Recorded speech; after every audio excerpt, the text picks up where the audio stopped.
لا أقسم بيوم القيامة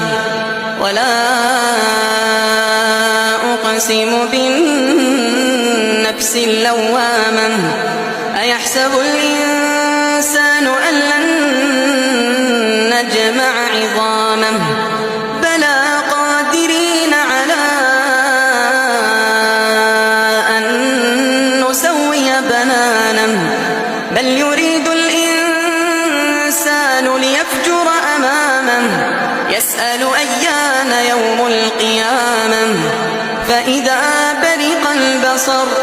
وخسف القمر وجمع الشمس والقمر